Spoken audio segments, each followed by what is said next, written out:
Heart of Darkness, page 12. I want to make sure you guys got the answer to the question about what were they building at the station, number 21, a railway. All right, a slight clinking behind me made me turn my head. 6 black men advanced in a file, toiling up the path. They walked erect and slow, balancing small baskets full of earth on their heads, and the clink kept time with their footsteps. Black rags were wound round their loins, and the short ends behind waggled to and fro like tails. I could see every rib. The joints of their limbs were like knots connected in a knots in a rope. Each had an iron collar on his neck, and all were connected together with a chain whose bights swung between them, rhythmically clinking. Another report from the cliff made me think suddenly of that ship of war I had seen firing into a continent. It was the same kind of ominous voice, but these men could by no stretch of the imagination be called enemies. They were called criminals, and the outraged law, like the bursting shells, had come to them, an insoluble mystery from the sea. All their meager breaths panted together, the violently dilated nostrils quivered, the eyes stared stonily uphill. So they're called criminals because the Europeans have come in and made up laws that the natives are breaking so that they can then enslave the natives in the name of they're criminals, so we have to imprison them. They passed me within 6 inches, without a glance, with that complete, death-like indifference of unhappy savages.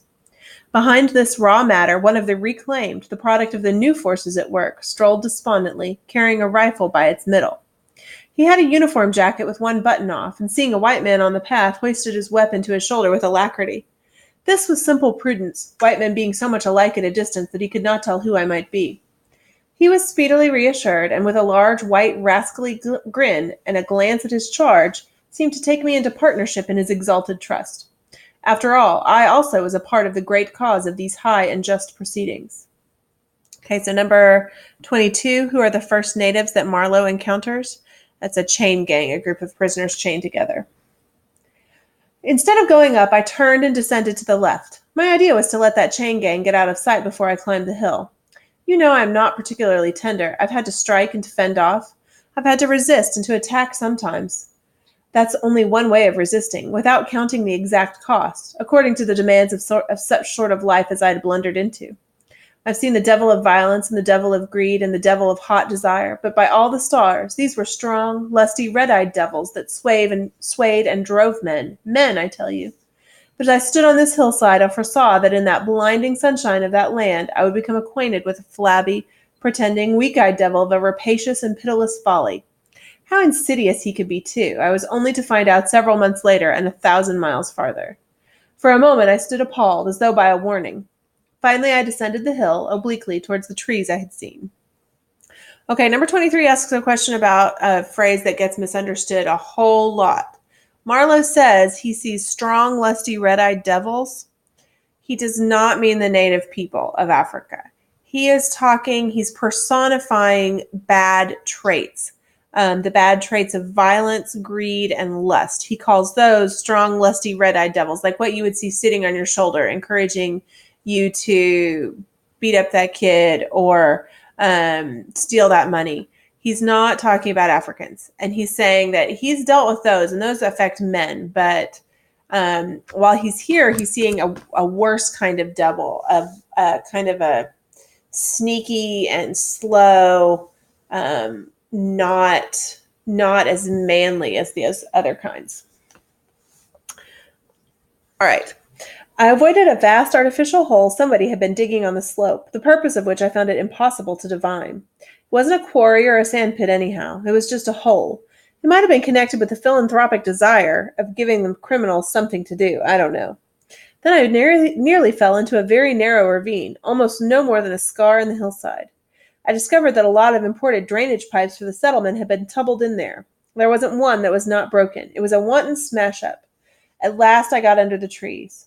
My purpose was to stroll into the shade for a moment, but no sooner than it seemed to me that I had stepped into the gloomy circle of some inferno.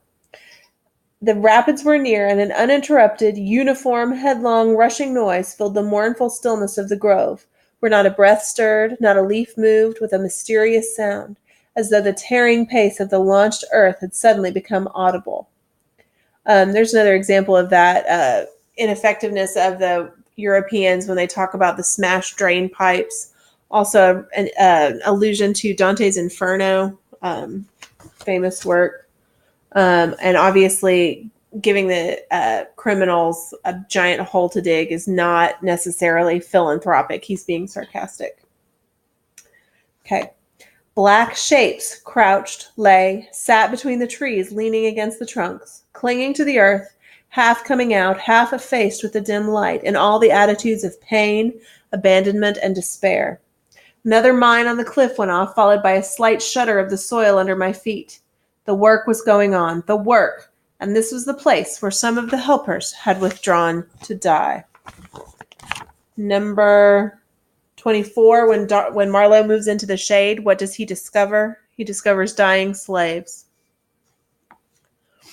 They were dying slowly, it was very clear. They were not enemies. They were not criminals. They were nothing earthly now, nothing but black shadows of disease and starvation, lying confusedly in the greenish gloom. Brought from all the recesses of the coast and all the legality of time contracts, lost in uncongenial surroundings, fed on unfamiliar food, they sickened, became inefficient, and were then allowed to crawl away and rest.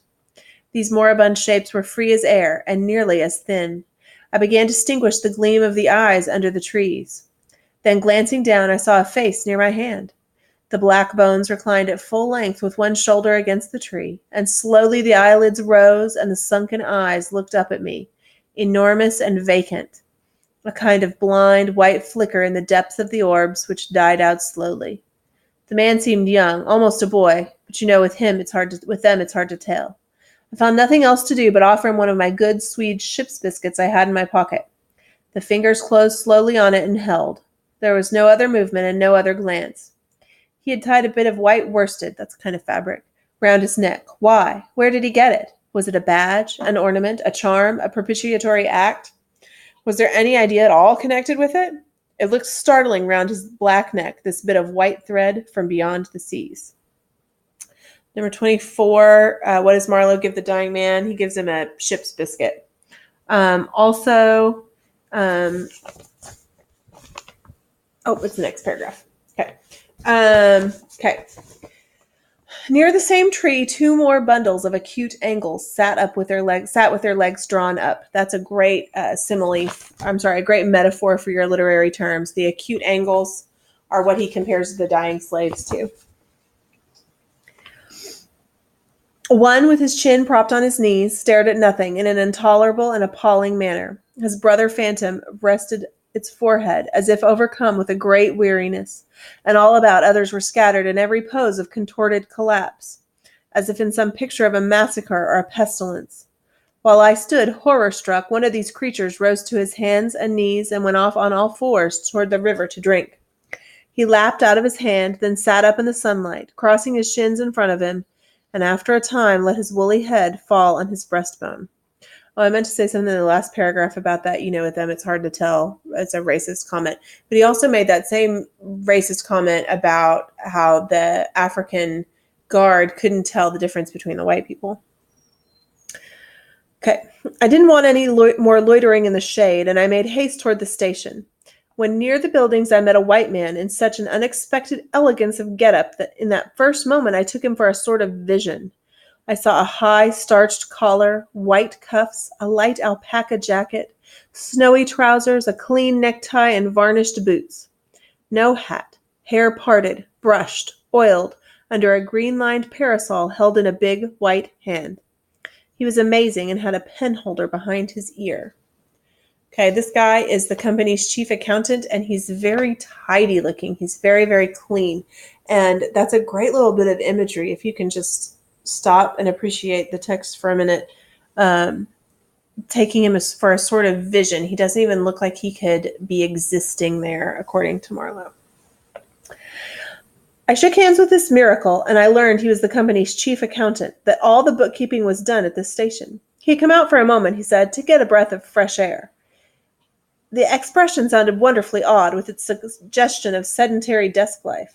I wouldn't have mentioned the fellow to you at all, only it was from his lips that I first heard the name of the man who is so indissolubly connected to the memories of that time. Moreover, I respected the fellow. Yes, I respected his collars, his cuffs, his brushed hair.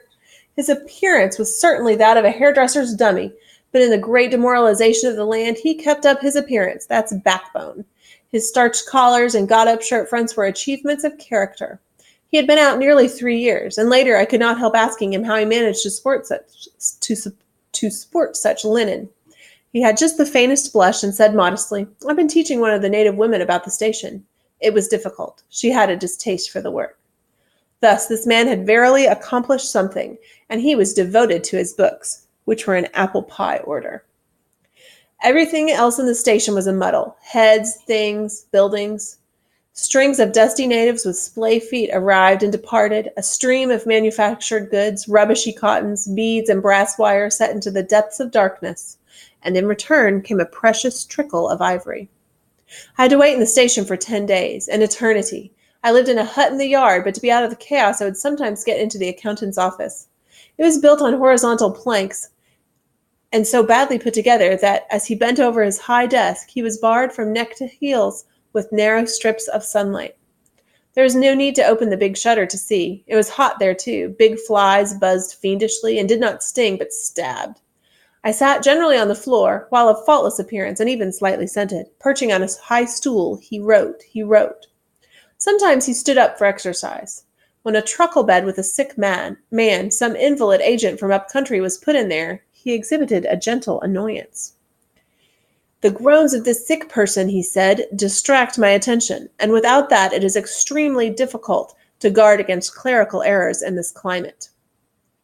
So, number 27, what feeling does the accountant have about the sick man in his office? He's annoyed because he's making too much noise dying. All right. "One day," he remarked without lifting his head, "in the interior you will no doubt meet Mr. Kurtz."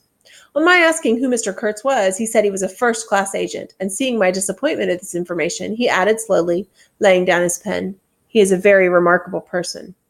Further questions elicited from him that Mr. Kurtz was at present in charge of a trading post, a very important one, in the true ivory country at the very bottom of there. Sends in as much ivory as all the others put together. He began to write again. The sick man was too ill to groan. The flies buzzed in a great peace. Suddenly there was a growing murmur of voices and a great tramping of feet. A caravan had come in. A violent babble of uncouth sounds burst out on the other side of the planks. All the carriers were speaking together, and in the midst of the uproar, the lamentable voice of the chief agent was heard, giving it up tearfully for the 20th time that day. He rose slowly. "What a frightful row," he said. He crossed the room gently to look at the sick man, and returning to me, said, "He does not hear." "What, dead?" I asked, startled. "No, not yet," he answered with great composure. Then, alluding with a toss of the head to the tumult in the station yard, "When one has got to make correct entries, one comes to hate those savages, hate them to the death." He remained thoughtful for a moment. "When you see Mr. Kurtz," he went on, "tell him from me that everything here," he glanced at the deck, "is very satisfactory. I don't like to write to him. With those messengers of ours, you never know who may get hold of your letter at that central station." He stared at me for a moment with his mild, bulging eyes. "Oh, he will go far, very far," he began again. "He will be somebody in the administration before long. They, above, the Council of Europe, you know, mean him to be." Okay, so describe Mr. Kurtz. Well, he's called a first-class agent. He says that the accountant says he brings in the most ivory and that he's going to be promoted very high into the company.